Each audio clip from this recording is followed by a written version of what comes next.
here from Tap and Turn Gaming, coming at you with another installment in our Driving into Battle series. So the first one that we did was pretty well received, and we actually had a couple of you request that we do some more of these. So we're going to go ahead and do that for you. One viewer requested that we talk about casual EDH versus competitive EDH, and our thoughts and takes on it. So that's what we're going to talk about today. So I would say we're pretty casual. Yeah. Pretty casual players overall. Yeah, I mean, we definitely have between the two of us some decks that range on very casual to slightly less casual. But overall, I'd still say all of our decks are very, very casual. I mean, hell, half my decks don't even run a Soul Ring, so I think it's fair to say I'm quite casual. That alone, yeah. I mean, actually, that just makes us scrub. Really. But yeah, I mean, we've talked about attending, like commander leagues and stuff like that at other gaming locations, the Battlegrounds being one of them. But I personally, I don't know about you, but I just have this like this kind of fear, I guess you could say. It's a fear. This is kind of why we stopped for a while, going to the Battleground or other places to play in little sanctioned events, because like we said, we're kind of overall pretty casual players. Most of the little sanctioned events that we would go to are pre-release events and whatnot. Every time we'd go, we'd always play against the same things with the same people and the same people over and over, and always lose to the same things and the same people over and over. I remember we went to an F&M, this was a while back at the Battleground, and we were playing homebrew decks, decks that we just kind of whipped together that we thought were cool and thought were going to be fun to play, and everybody else is just playing a net deck that is absolutely cutthroat and whatnot, and that's fine for them. Yeah, that's fine for them. If that's the style of play that you want to play the game. I mean, we're not going to fault you for that.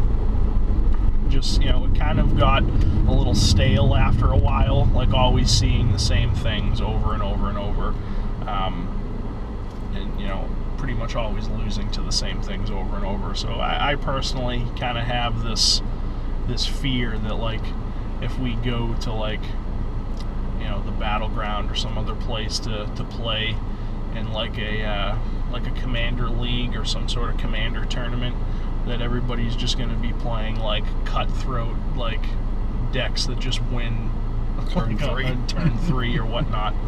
And again, if that's the kind of deck that you play, don't get the salty feels. Don't get the salty feels. We're not trying to say hey, screw you for playing a deck like that. That's the kind of deck you like to play, then that's the kind of deck you like to play. Whatever makes you happy. But it just kind of puts me off on it a little bit, I guess, of wanting to do it. As you guys probably well know, Derek and I, do a lot of dual commander stuff. Occasionally we play with Derek's brother Brandon. I mean, hell, the other night we were at the Battleground, kind of just sitting around, playing cards, and had a guy in the shop come up to us and ask us if we were playing Commander. Yeah, we're playing Commander. Oh, can I join you? Yeah, sure. I was a little wary at first, but the guy turned out to be a really nice guy and really cool.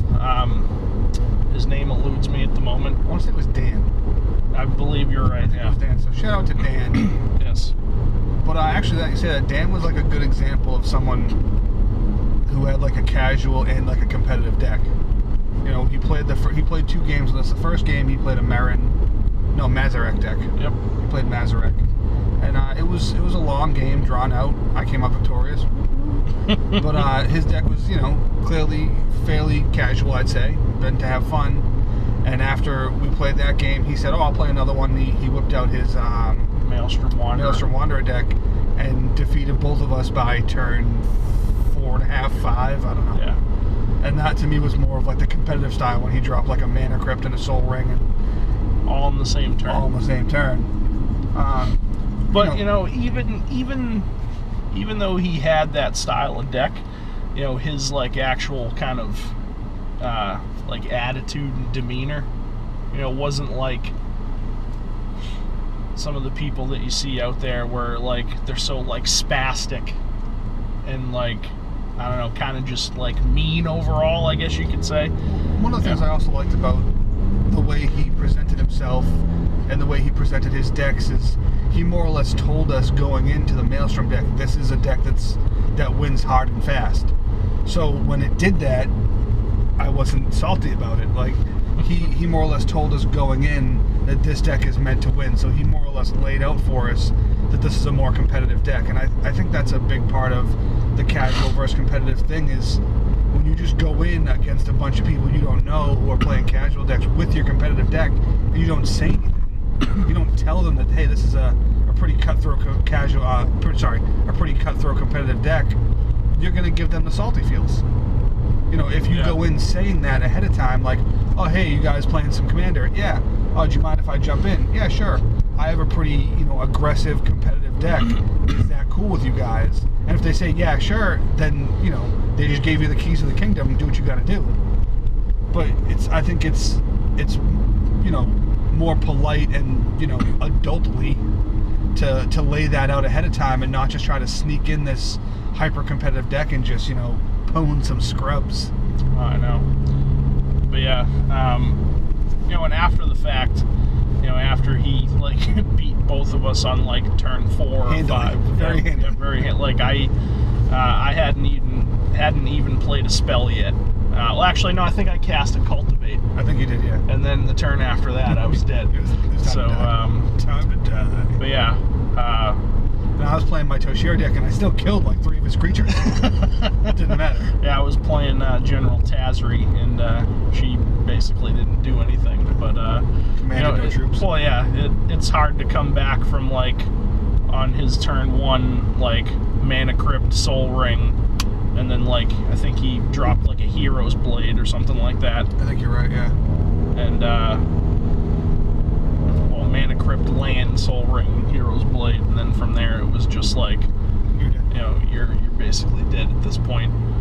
He got like an Atarka World Render on the board like turn 2 or turn 3 and like smashed me for like 20 some odd damage. Yeah. So yeah, well, but I mean, like, you know, is like kind of looking at it as annoying as that may seem. You know, like Derek said, like the guy was upfront about it, and thanks, Dan, if you're watching this video. We, you know, really appreciate your cordialism, I guess you could say. And, to me, that did make a huge difference. That he actually came out and said, like, this is a pretty, you know, cutthroat deck, more or less. So I sort of expected it, and I wasn't taken off guard, and it didn't hurt my feelings about playing the game I like to play. And also after the fact, you know, after we had already both been defeated, he was, you know, kind of like, hey, you know, sorry guys, that's just what this deck does. And it's like, you know, don't be sorry for letting your deck do what it does. But, you know, like we said, we appreciated the upfrontness of, you know, saying, hey, you know, I'm about to whip out a pretty aggressive, cutthroat, competitive deck. You know, just letting you know ahead of time, because this was after we had already started playing, and he already, you know, told us about it during the first game that we played. I was playing Omnath, and I mean, my Omnath deck can be pretty oppressive, but I wouldn't say that it's like super cutthroat competitive. Like, there's definitely cards that I could have put into that deck to make it super like competitive and cutthroat, but I chose not to. So I mean, it's kind of a mix, I guess you could say, like a nice balance between casual and competitive. but I wouldn't call it, completely competitive, because it had some difficulties in that game. But yeah, I mean, that's kind of our outlook on it, I guess. Casual versus competitive. And like we said, we're overall pretty casual guys. Yeah, I mean, one of the things that sort of confuses me is that, like, EDH, before it was even Commander, when it was just EDH, and now it's sort of both, I guess, I don't know what you want to call it, but back when it was just EDH, and even, true to the most part for this day, it was invented as just a casual format. So, like, at its roots, it's a casual format, and for some people to want to play it competitively, I guess internally confuses me a little. I'm not really sure how I feel about that. But, Jay saying that he sort of has that fear that playing competitive will sort of make it go stale for him.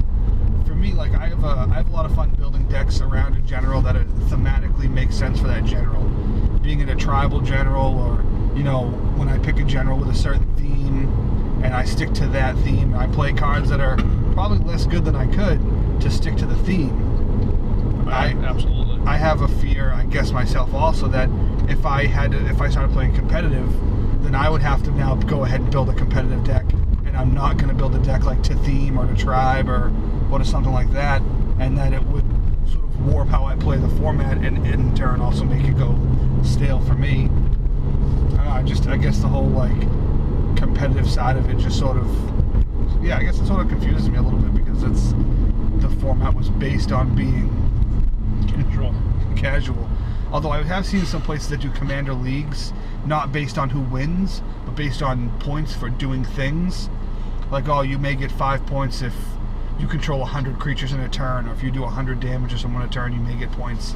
And at the end of the game, it's whoever has amassed the most points in the group of players versus who just won the game. You'll get so many points for eliminating a player, but a lot of them do. If you eliminate a player early in the game, you get negative points. So it frowns upon that, like, control-y, combo-y, sort of aggressive nature to just make it more casual while still having an agenda of being competitive. And I guess I could see that side of it more. Yeah, the competitive side of it I don't really agree with, per se. Yeah, I mean, another thing about, if we wanted to change our mentality on how we play the format and wanted to go a competitive route, that's not cheap. No. It's not cheap at all. I mean, for any of you that have seen our, like, Battling with a Budget series on our channel, we take requests from you guys mostly for, like, a particular general that you want to see and, like, a particular budget.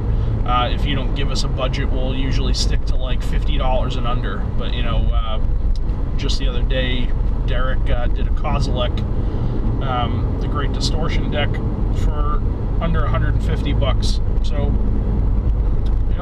to some people, $150 may be budget. To some people, it's probably not. And that's what we got a comment about that someone was saying that's not really budget, and I'm like, well, I more or less commented back and was like, it is sort of budget for some people, and that's what the series is about. Yeah. Is people coming up with decks based on their budget. And, like, kind of going back to the Maelstrom deck that Dan was playing, like, Mana Crypt, like, and it was a, like, one of the OG Mana Crypts. Yeah, those aren't cheap. So, if you want to pick up one of those, you'll be spending quite a few bucks out of pocket on that. So probably cost more than some of my decks. Probably. I mean, don't get us wrong. I mean, I have a couple decks that are worth several $100s, but it's not like I kind of amassed all these cards, like, all in one sitting. Like when new sets came out, if I happen to crack open a copy of this card and it fit well into this deck, I'd put it in the deck. If I already had it in my collection, that's even better. There are some cards that are, decently expensive, I guess you could say, that, I went and sought out for certain decks. But, things like the OG, like, dual lands and, like, Mana Crypts and Mana Vaults and all these, like, staples that you see in, like, super cutthroat competitive decks, you probably won't see those in any of our decks. Yeah, we don't have a single Force of Will in one of our decks. Yeah, no Force of Wills, no Mana Vaults, Mana Crypts, Taiga, we only Tundra, have soul rings because they're in the Commander yeah, decks now. they're in the Commander precon, so, and those will probably continue to be in the Commander precons forever until they stop making them, which I hope they never do. I hope they never stop making the Commander precons. But yeah, I mean, that's kind of another side to the competitive scene where, like, the sheer monetary value that you have to shell out to, if you want to go that route and make it super competitive and super cutthroat, and there's play groups out there that are all about that, and that's completely fine. We're not, like, shunning you or anything. If you're in, like, a super competitive play group and you play Commander, if that's your scene, that's your scene. We're not giving you shit about it or anything, but overall we're just two guys that like to have fun, play Magic, and have laughs about it, and that's another thing. When we were playing with Dan, like, when I sit down with, like, some random person that I've never met before to play Magic, like, there's just a lot of, like, players in the community that are kind of, like, like, a little too serious about the game. Yeah. Or, like, really spastic, or, I can't figure out any other words off the top of my head to explain them, but, Dan was really cool. He, like, joked around with us during the game. We had some laughs, and then even after the fact, after we were all done playing and he smashed us with his Maelstrom deck, we kind of just sat there for a while and, we're shooting the shit with him, talking about Magic, talking about, how he and his buddy went to, like, an estate sale or something and found, like, a massive collection of all kinds of old vintage cards and whatnot, and then just talking about card interactions and stuff like that. Like, it was really nice. You don't get that all the time, like, when you sit down and play with random people. Like, some people just will sit down and not really, like, talk with you or shoot the shit with you, and they're just laser focused on winning the game. And if that's your outlook on the game, that's fine. That just kind of, turns me off, I guess, a little bit. Yeah, I guess a moment for me that is sort of like the casual versus competitive thing is we went to the Battlegrounds has a Tuesday night Commander League thing. I don't know. Every Tuesday night they have a bunch of people that play Commander, and I think you pay to get in, and then, like, the winner gets store credit, whatever, however that works out. We've never really been there just because of conflicting work schedules. But we were there one night for a Tuesday, not to play, just to pick up some cards as we were passing through. And there was some people talking about playing Commander, and one of the guys, it stuck with me as just like a WTF moment. And they were asking him if he's going to play Commander, and he said, like, verbatim, "I don't play Commander to have fun. I play to make money." And I was just like, wow. And, again, like, if that's how he looks at it, good for him. If he enjoys that, good for him. But it just was, I was taken back by it. It was probably, I don't know, it was probably two years ago I heard that, and it just stuck with me as just being like a wow moment. Yeah, and I mean, there's people out there that play the game to make money. Like all the pros out there, they play to make money. There's no question about it. There's no denying it. There's people out there that play the game for a living to make money, which is fine. If that's how you make your living, and you're that skilled at the game, good for you. It's just kind of like when you make comments like that, it's kind of just like a little disappointing, I guess you could say, like, as like a bystander, kind of like, overhearing this conversation. Oh, I don't play to have fun, I play to make money. Okay, well, that's fine. You probably could have, been a little less douchey about it, I guess. But for right now, we've arrived at our lunch destination, so maybe we'll come back after lunch and talk a little bit more about casual competitive. If not, we'll just cut the video here. So thanks for listening to us rant about casual and competitive. The viewer that requested, I hope you enjoyed the video, and everybody else, watching. I hope you enjoyed it as well. So we're gonna go get our grub on. Yeah. So my final thought on it would be, if you play competitive, and that's fine. When you go to a group and play with people, you got to just be upfront. You got to just let them know, hey, I'm more of the competitive type. This deck is a competitive deck, just so that they know what they're getting into, and it avoids all that saltiness. You know, they're not going to be mad at you for doing what you told them you're going to do, and that's fine. And if you say you're playing competitive, and 3 people, dogpile on you to eliminate you, don't be upset. You said you were playing competitive. They wanted to get you out of the game. But I think being upfront and honest about it will go a long way to solving that problem. And then you can mix casual and competitive because you're upfront about it. Exactly. And I mean, like you were saying, the EDH format was founded on, being a casual format, and that's what we love about it. Just sitting down and just playing cards and having a good time. And if your deck's competitive, like you said, just be upfront about it. It's gonna save people a lot of butthurtedness in the long run. So yeah, nobody likes butthurt. Yeah, I don't like being butthurt at all. So I already have a job. I get butthurt. I don't need to get butthurt when I'm playing my hobby. Exactly. All right, guys. So that about wraps it up. So we're gonna go grab something to eat. Thanks for watching this video. Hope you enjoyed it, and we'll catch you later.